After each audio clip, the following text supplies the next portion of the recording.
Swayam Prabha. Digital India. Educated India.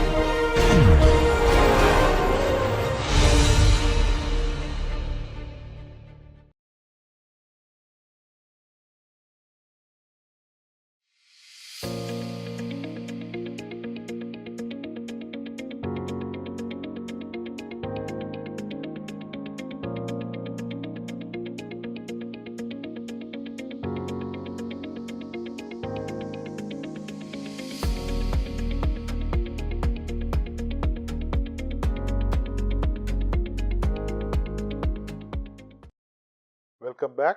In lecture 27, we will talk about waste processing, recycling and recovery, and this is part 2.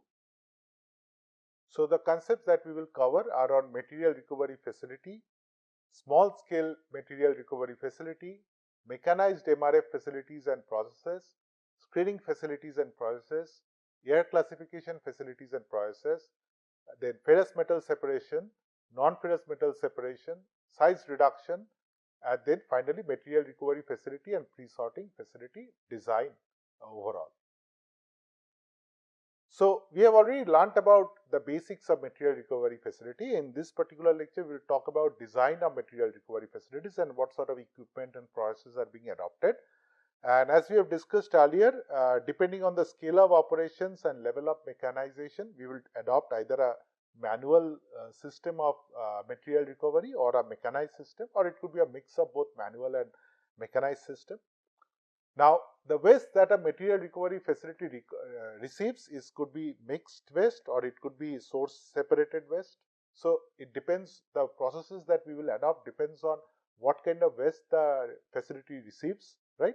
So, if the facility receives mixed waste, in that particular case, first we have to separate the recyclable materials from the compostable and inert waste. So, that is the first job. Separate processing for compostable matter and recyclable materials. So, first we have to take out the recyclable materials and the compostable materials, and both goes into different waste streams. The residual inert waste goes into the landfill, and recyclables from mixed waste usually are of low quality and may be contaminated, and segregation of recyclables is usually done by the informal workers. In case of source separated waste, that means the waste is already separated, the recyclables are sorted at the point of collection. So, there automatically some amount of categorization is done. Further sorting of materials can happen. For example, if we have got metal sorted together, then in that case steel cans and aluminum cans can be segregated in this particular facility. If glass is separated, but we have to now separate glasses by different color. Similarly, paper of different quality or different types could be also separated in this particular facility.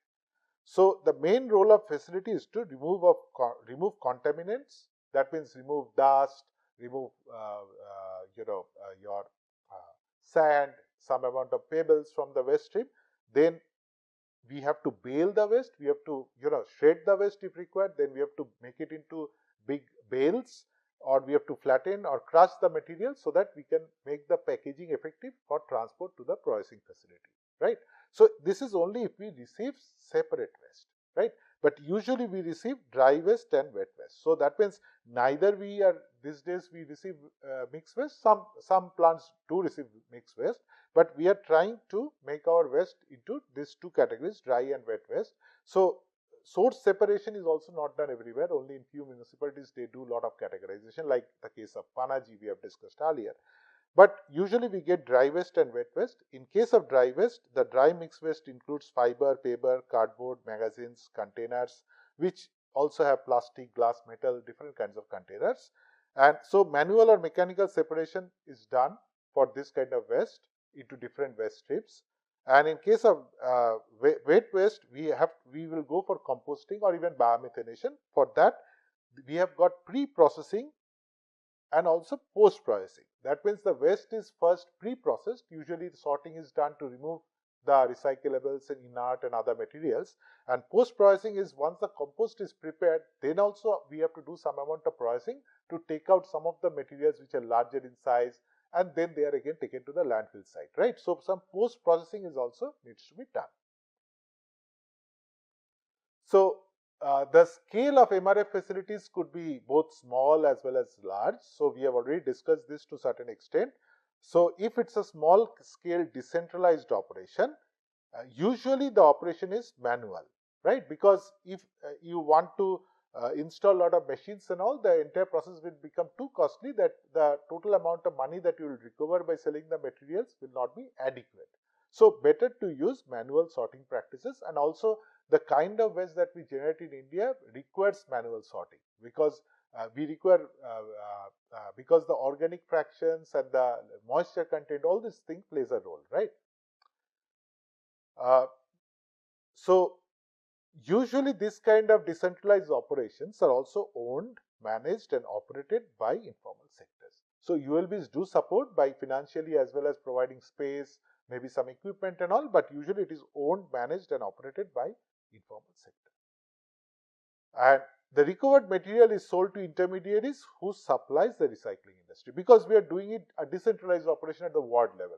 So, these operations are run by self-help groups, some informal workers. So, they don't have those linkages with the industry and all. So, they will sell their material to some intermediary, and the intermediary then will take it to the recycling industry. So, that's usually what we see. But of course, there could be some variations of this. The sorting is usually done at this facility for paper, plastic, metal, glass. So, these are the things which are recovered from the waste, and further sorting and gradation can be also done within each category based on what are my final end product requirements. That means, if I have a like paper can be segregated further into print, newsprint, office paper, packaging paper, because if I have a agreement with a newspaper company to send them newsprint, then I will separate newsprint. If I have not, then I will keep all of them together. Or similarly, if for plastic I have got agreement with Tetra Pak, then I will separate the Tetra Paks. Or if I have agreement with some metal industry, like some bottling plant, I will separate the aluminum. So, it depends on what sort of agreements you have got. Accordingly, you will sort the product to different levels of hierarchy. The equipment utilized in this particular facilities is like a sorting belt or a table. So, sorting belt is like a conveyor which carries the waste and you can take it out.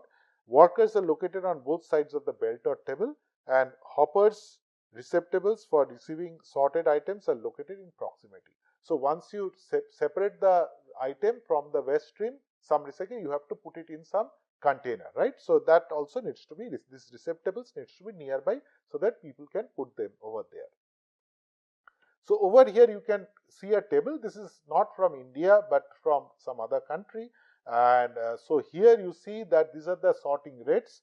That means, for newspaper, around 700 kilograms per hour per sorter can be 700 to 4,500 kilograms of newspaper can be recovered. Of course, this rate varies on how much amount of waste, what kind of waste we are receiving.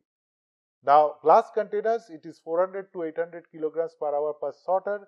Plastic containers 140 to 280 kilograms per hour per sorter. So, these are the sorting rates. Based on that, you can determine how many workers are required.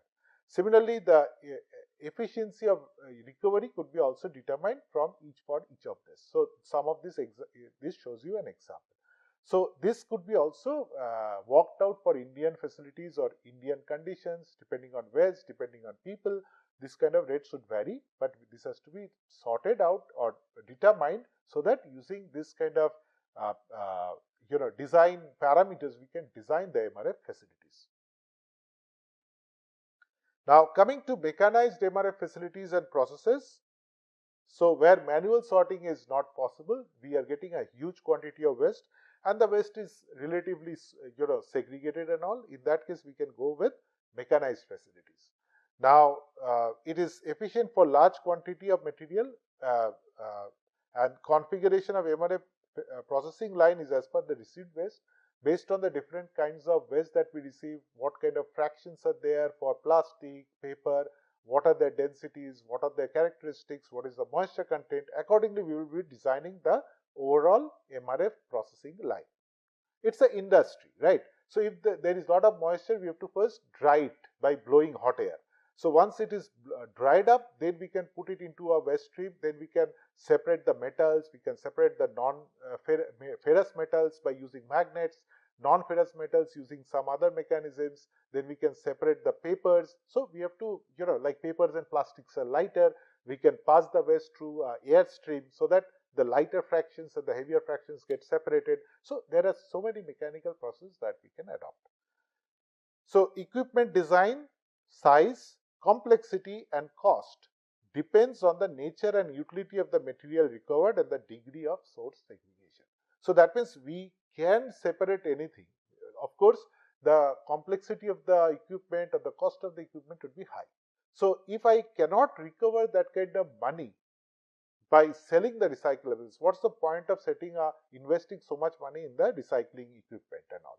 So of course, considering environmental cost and actual material cost, we have to consider this equipment design, the size or the complexity of this kind of processing setup. So in addition to the facilities required for segregation and all, this kind of facilities have got pollution control system and also other kinds of fixed equipments. Now, what are this pollution control system? Dust collection system, noise suppression devices, because it's an industry, a lot of noises happen. Then odor control, heat HVAC systems, climate control, all these things are required, right? Similarly, other equipments include storage bins, light bottom storage bins, different kinds of scales for pellet at the industry floor, or truck scales where trucks are checked for their load, for their weight and so on, right? So this kind of equipment is also there in this kind of facilities, along with office spaces and all these things, right? Now, if you go for a mechanized facility, a larger facility, of course, so the first step you will find is pre-sorting. Now, in pre-sorting, we remove the bulky materials, like suppose you get some large cushion or you get a large mattress. So all these things are bulky material, or even larger plastic parts and all these things could be recovered. So initially we do, once the bulky materials are recovered, or maybe some of it could be recovered even from using this conveyor belt as well, we do manual sorting using a conveyor belt, and then we start recovering the materials. So we prepare the waste for mechanized sorting. So we remove the major items, bulky items, and even large size items, or things which can be definitely be separated out immediately. Those could be taken out, and we prepare the waste for further mechanized sorting. Then the equipment that you use in pre-sorting are belt conveyors, screw conveyors, apron conveyors, vibrating conveyors, pneumatic conveyors, and different kinds of conveyors. Some elevators, bucket elevators for lifting the waste and all. Then debaggers, the ones which takes out the waste from bags and all. So all these things are equipment that are used in the pre-sorting phase. Then comes the screening phase, where we talk about screening facilities and processes. This overall processes that you will see in this kind of plants are either based on electromagnetics or fluid mechanics or pneumatics. That means using air, right? Or using this air's classification is by using the properties of air, which is a fluid. So fluid mechanics is involved. And based on electromagnetics, where we use magnets and all, right? So these are the things which we will use in different steps. So one of the first step is screening. After pre-sorting, the mechanical step is screening. So here we separate particles into as per different size distribution. So screens doesn't understand what material, what character and all. It just understands materials of different sizes, right? So there are different kinds of screens that are used. Vibratory flatbed screen, disc screens and trommels. We will talk about disc screens later, but coming to trommels. Usually for mixed waste, these trommels are found to be very, very effective in separating. Now, what are trommels? You can see this is the image of a trommel. It's a cylinder, and you can see this, this kind of, protrusions from this cylinder, and then there are openings in the cylinder. These openings are as per different sizes that we require. So this cylinder rotates, it's inclined, and because it rotates, it will pick up garbage over in this particular protrusions, and it will pick it up and then drop it. So bags and all these things get torn, right? So it effectively mixes up the waste and also separates the waste at the same point of time. And once it is done, then it gradually, based on the size of this particular, this openings, the waste which is of bigger than this, smaller than this openings will go out, and the other is retained. So usually we can take out very small sand particles, dust particles using this kind of trommel screens. Similarly, if we can categorize larger particles, we can say that we retain some of the larger particles inside. So those could be taken out, and the rest which goes out would be further processed. So that also could be considered. So it's a downwardly inclined rotary cylindrical screen. We use wire mesh or a perforated plate, the screening surface. So this could be a perforated plate or a wire mesh. Mixed waste, before we reduce the size of mixed waste for further processing downstream, we can do pre-trommeling, or after the waste is shredded, there we can also use trommel to segregate it further, which is called post-trommeling, right? So that means we can do trommeling even before we shred the waste into smaller sizes. The tumbling action by rotating screen results in efficient separation, and we can remove abrasive inorganic materials like darts and stones, tear open bundles of bags of waste, coarse separation of metal, glass, plastic containers from corrugated ledger and newspaper. So this ledger, newspapers and all goes into one side based on sizes, whereas glass, metal, plastic containers as per their size goes into another size, and remains inside the trommel or goes outside the trommel depending on what design we have done. So we eliminate material as per size. So it's basically a screening procedure based on size of materials, but it still doesn't understand what category of materials that has to be taken up in subsequent stages. So the next stage that we will talk about is air classification. Here we use the aerodynamic characteristics, and where size, geometry and density of particles are utilized to determine what will float in a stream of air and what will not float. So its waste is passed through a high velocity airstream to separate light and heavy material. Now here the theory behind this is the drag force versus the gravitational force. The air drags the lighter materials, whereas gravity pulls back the heavier materials down. So drag to weight ratio is a very important factor. So usually air classified light fraction includes plastics and paper, whereas for heavy fraction we have got metal and glass. So that means in this stage we can separate papers and plastic as well as metals and glass. But still you have to separate plastic from paper and also metal from glass. There are different designs of these classifiers: horizontal air classifier, vibrating inclined air classifier, and even vertical air classifiers, right? So here you can see some designs of that. This is a horizontal air classifier. This is through which mixed waste goes in. Air is also pushed in through here. So air is also coming in like this. The heavy fraction drops down, whereas the lighter fraction is pushed, and then over here we can collect the lighter fraction, whereas the air can go out from this side. Then this is a vibratory motion, and then this is a rotary drum. These are have moving parts over here. So not only air is mixed, but we also vibrate the waste or we rotate the waste so that effective segregation happens between this kind of waste. And here you can also see that the air goes up, it carries the light fraction over here, the air is sent via this, and the heavy fraction is taken out from this particular pathway. Over here also you can see the air pushes the waste, the heavy fraction falls back, whereas the light fraction is carried and eventually it falls back over here. So this is how you classify the waste. So there is also subsequent stages for this process where we have detect and route system, where we can also separate the various grades of paper, plastics and glass. So that means not only we can separate them into these categories, but we can have subcategories as well. So here optical sensors determine the nature of the different materials. That means once we have this light fraction, we use cameras to determine what is what, and sensed material is routed by directional edges, that we can direct air jets to that particular material and push it out. So that means when a screen is passing, when material is passing on a screen, we by an optical sensor can see what is where, and then it uses air jets to push the material as per different directions in which those particular categories would be segregated. Then coming to ferrous material separation facilities and processes. So here of course it's ferrous, so we use magnets, particularly electromagnets. And the equipment, there are different kinds of equipment used: magnetic head pulley, drums, magnetic belts and so on. So this image shows a magnetic head pulley. So the waste is moving around this particular pulley system or belt system, you can say. There it's a mixed waste. The magnetic, this electromagnet actually, keeps the waste attached, the ferrous waste attached, and it falls on this surface. Because of that electromagnetic force, it will move and then fall like this. It will not move directly, whereas the other waste falls down. So this is done a few number of times, and automatically you have got clean ferrous material coming out from the other side.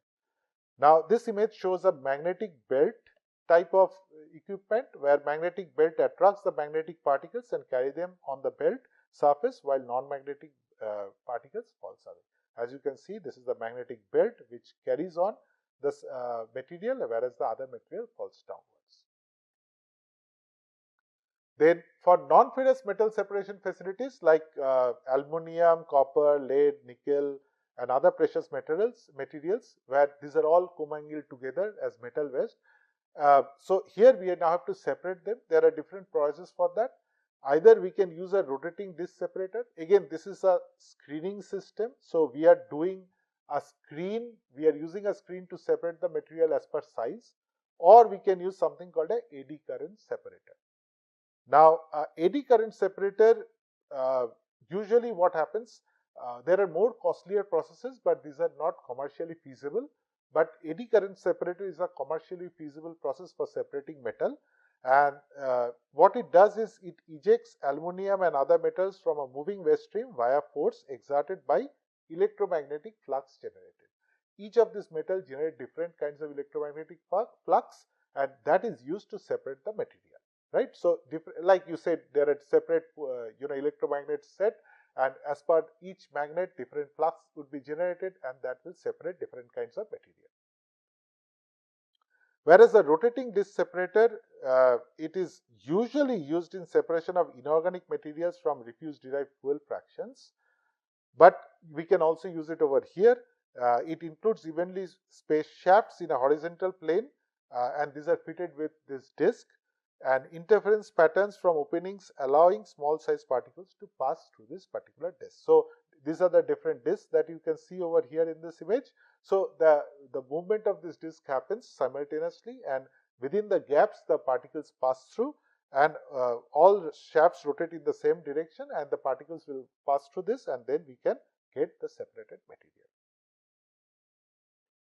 Then finally, once the basic separation is done, before we want to send it to the processing plants or to the different recycling plants and all this, we have to reduce their size. Why? Because transporting large size items is inefficient, and we require larger volume. So instead, if I can shred it into smaller pieces, then they could be packed tightly, and we can reduce the transportation cost. So size reduction is done, and it is done via shredding or grinding. It is first of all, it makes all the size uniform for all the shredded material, which is suitable for subsequent use of equipment, right? Because all waste that goes into is uniform in size, or it is also useful for marketing and for transporting.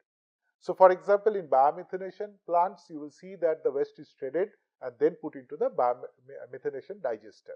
So that's the same thing. That means if uniformity is there, then it usually the processes improve. So either coarse or prime, we can do coarse shredding, which is 10 centimeter and above, or secondary or tertiary setting, which is less than 10 centimeter. So that means we can do a very coarse shredding, or we can go fine shredding as well. Similarly, we have got high speed shredders, and we have got low speed shredders with high torque. So for example, this is a high speed shredder, which is a hammer mill.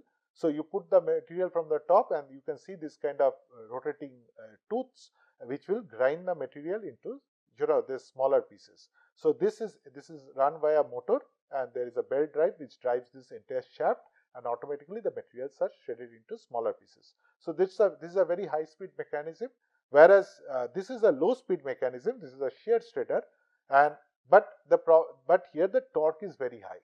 That means you can shred very complicated metal parts and all this thing using this kind of shredder. So it will take more time, but it will eventually shred it into smaller pieces. Once shredding is done, then the next job is to consolidate them. So we can bale those waste. Sorted and sized material is baled for further processing or use. The different kinds of equipment used in this particular phase are can densifiers, can flatteners, aluminum can flatteners, can densifiers, glass crushers, plastic granulators, plastic perforators, balers, and so on. So this image shows you the broad, the flow chart or the process flow chart of a material recovery facility and a pre-sorting facility. So incoming waste first is received in a platform, from where using a sorting conveyor. This is particularly useful in the context of India.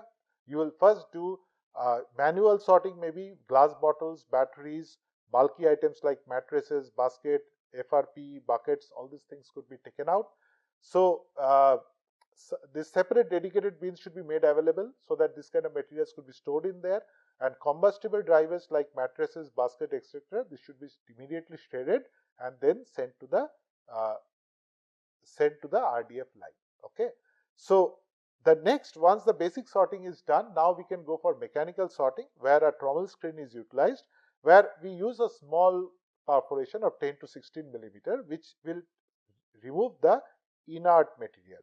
Maybe some sand, stone, pebbles, all these things are removed and they can be directly sent to the landfill site. Then whatever remains in the trommel screen, then it is taken to a second trommel screen, which is 80 to 120 centimeter perforation. Now the ones which are understream, that is which comes out, which is lesser than 80 to 120 millimeter, this goes for composting or biomethanation. So this is organic waste, right? So of course there is organic waste mixed in the stream, then only organic waste. If it is already dry waste, then there would not be any organic waste. Whatever material is above, so this is for mixed waste, right? So this entire thing is for mixed waste.